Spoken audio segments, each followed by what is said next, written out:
Hey guys, welcome back to my channel. So today I'm going to be showing you guys how you can get this pumpkin spice themed makeup look. Really easy, really simple.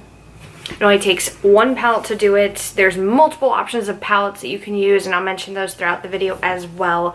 You can also use individual shadows, whatever your preference is.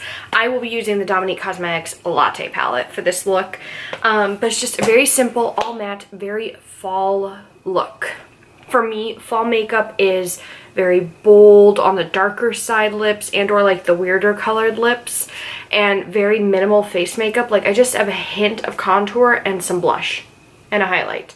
I try and keep the foundations on the more natural matte side rather than natural radiant for me when it flips to fall. I don't know, there's something about fall with that color. I just love the idea of making the eyes and the lips pop against a very neutral, toned down face. I don't know, that's what screams fall to me. So tell me down below if you've already gotten a pumpkin spice latte, because for some reason they came out in August this year. Wait, Starbucks, you're getting a little ahead of yourself with the pumpkin spice lattes. I really want a pumpkin spice latte. If you guys want to see how I got this look, then just keep watching. Okay guys, so I'm going to start by priming my eyelids with my Tarte Shape Tape Concealer in Fair, and then going ahead and blending out with the Beauty Blender. This is just my standard go-to for prepping my eyes every time I do an eye look, whether it's natural or colorful. I like how opaque this concealer is, so it works really well as a base to cover up veins on your eyelids.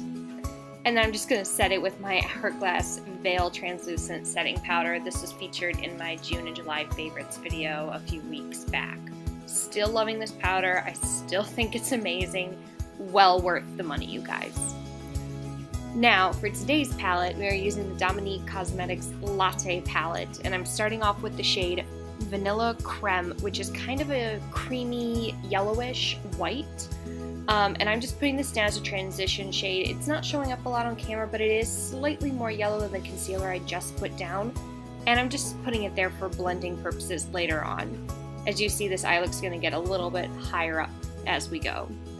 So for my first actual crease shade, I am taking the shade Caramel, and I am putting this into my upper crease.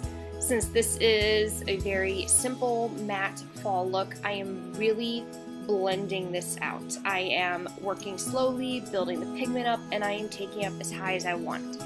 Throughout this video, you're going to see I'm slowly bringing it higher and higher as I go, because I decide I want it to be higher up, further above my crease. But for now, or for your preferences, you can always just keep it right at your crease, which is where I have it right now. And as you can see, I'm just building and building until I get it as intense and as pigmented as I want it to be. No big deal, guys. And then for my next shade, I am taking the bright orangey shade in there, which is aptly named Pumpkin Spice. I'm taking my Sigma E25 brush, and I'm just building this up in my crease. And I'm going to be here for a very long time, blending and blending and blending. You can obviously make this a sheer wash of orange if you prefer, or you can make it really, really intense and keep piling the color on so it gets brighter and brighter. You can also go outside of the Dominique palette and grab something that's got more of a neonish orange shade if you want it to stick out even further. I kind of wanted to keep this look as a very grounded, neutral look, so I didn't want it to be too neon, so I only built up the color so much. It still does play off more neon on camera than it did in person, but that works. Also, please ignore my eye in this video. I stabbed it putting in my contacts that morning, so sorry, that's why they're all red. My bad. And now I'm going back into the brush that I used to put the shade Caramel down with, and I am just blending my crease upwards. Like I said, that's basically what I slowly do the whole rest of this video, is I slowly bring the color further up closer to my brow, so it looks a little bit more blown out, a little bit smokier, but it's not really smoky. It's more like daytime appropriate smoky. And then obviously going back in with more pumpkin spice, because you can never have too much pumpkin spice. And I don't know what my lighting did at this point. I think this was because I put the palette up too high or something. And it freaked my camera out for a minute. Sorry about that. I have no control over my technology, you guys. I suck at technology. and just blending. And blending. So much blending. Now, for the final eyeshadow shade that we're going to be using, I'm taking the shade Mocha, and I'm taking a really big, huge shader brush. This is a BH Cosmetics one, FYI. It's from the Rose Quartz collection. And I am just building this up on my lid. I'm kind of keeping this closer to my lash line. I'm taking it about halfway up my actual eyelid, and I'm building up as intense as I want it. Now again, this is a place where you could decide that you want the brown to be way more intense than I made it. If that's the case and you want to be smokier, go for it. Or if you like keeping it a little bit more simple for school or daytime or work or whatever, you don't have to bring it up too high. And I'm obviously blending it in with the pumpkin spice shade just a little bit. And I'm doing that a little bit further by taking the brush I put pumpkin spice down with and blending this with the Mocha shade. Blending these two together gives it a more seamless transition, and it gives it more of an, I don't want to say ombre look, but it kind of is that feeling. And that's what I like about doing eye looks, where you build them this way, where you start with the lighter shades on top and build your way down to the dark ones, as it gives such a beautiful depth and dimension to the eyelid. And that's what I love about this look. Can't beat it. And now I am going back in with pumpkin spice on a different brush, and this is me choosing to push it a little bit further than my crease. As you can see, I'm angling my brush a little bit up towards my eyebrow. Next, I am back into the shade Vanilla Creme, and I am highlighting my brow bone slash the unorange section of my eyes. Doing that on both sides, and this is just a giant shader brush from the Sephora collection. Before I decided that I wanted the caramel shade to be even higher on my lid, so I put it even higher. Like I said, I kept changing my mind throughout this video of how high I wanted these to go. If you do realize you did take the color a little too high, go in with more of the Vanilla Creme shade and bring it back down towards your eye, and that'll diffuse the color a bit so it doesn't look as blown out. Now I'm just going back in and packing a little bit more of the Mocha shade down, just because I blended it a little bit too far away, so it disappeared a little bit, so I'm just amplifying the lash line with it a little bit more. And then next I am going in with some mascara. This is the Hourglass Caution Extreme Lash Mascara. I tried this out last week in a live stream video, and it is absolutely amazing. It's been growing on me like hardcore. I would say you have to work with this while it's wet, because it does dry pretty fast, and it's a little hard to go in with the second layer because you get kind of spidery looking lashes. And so I wish I had, thought to do that a little bit more, because I didn't build them up as much as I would have wanted, but it's fine. I'm okay with them not being super built up for this video. It gives the eye look more chance to shine.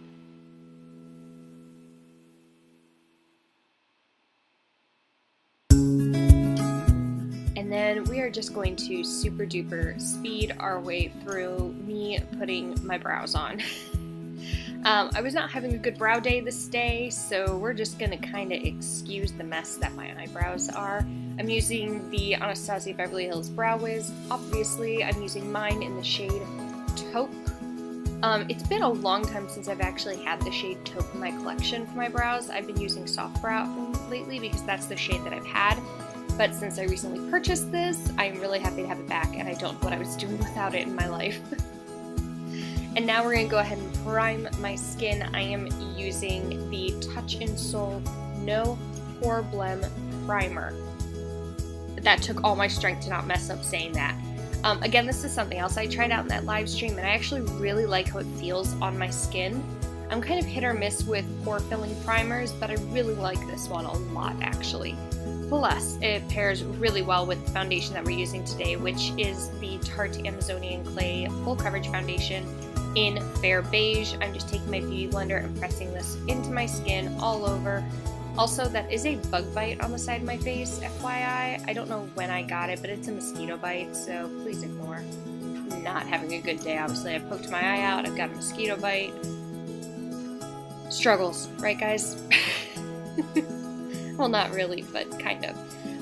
As you can see, I love, this is like my favorite full coverage foundation I've ever owned. I'm really sad that my bottle's running out, but I love how this looks on my skin. It gives really good coverage, it really evens out my skin tone, it covers my redness, and that's what I love about it. And it's so easy to manipulate since it is that whipped moussey texture rather than a liquid that you've got to work fast with. the mousse has more give and take to it. And then for concealer, I'm going with my NARS Radiant Cream Concealer in Chantilly. I haven't used this in a hot minute. I feel like maybe it's been a little bit longer, at least since my Foundation Frenzy series, the 15 days of foundation in a row. That was, I think, the last time I was really using this. But now that I'm getting back into my pale foundation shades, we're going to be going back into my super pale concealer shades, which means the NARS one is coming back with a vengeance. And I'm obviously just blending this out with that same Beauty Blender. I do use the Beauty Blender Pro, it's my favorite. And then I'm going to set using the Huda Beauty Baking Easy Bake, something about baking powder in Sugar Cookie. Like I said in the live stream when I tested this out the first time, I'm not a big fan of baking, but since I'm back to my pale foundations and the pale concealers, most of those concealers are the same shade as my foundation, my under eye can use all the help it can get to kind of brighten, so I figured I'd give this a shot. I'm setting the rest of my face with the Laura Geller Balance and Brighten Foundation Powder in Porcelain. I love this. This is my favorite, like, setting powder, foundation product I've ever tried. It's really rare that I find foundation powders that I actually like on top of all my foundations, and this is one of them. If you haven't tried it, I suggest you go out and do so. And then I'm just going to really quickly swipe away my baking powder. I will admit, I think I left it on a little too long because I looked a little too white under my eyes, just a little bit more than I would have liked, but it's okay. We make it work. We can live with that and, you know, move on. And I stabbed my eye again. I'm an idiot. Okay, so for my under eyes, I'm actually doing my under eyes for once. I am taking the pumpkin spice shade brush that I was using earlier on my lid, and ignore the crazy eye look, the crazy look I'm doing, oh my gosh. This is the only way I can get anything under my eyes. I'm just taking whatever was left on that brush and putting it under my eyes. Oh my god, my face. Putting things on my under eyes is painful. I don't think you understand, guys. I hate it. I'm now taking the Smashbox Cali Contour Palette and taking the contour shade in it on a Sonia Kashuk brush. I'm not exactly sure what number brush off the top of my head.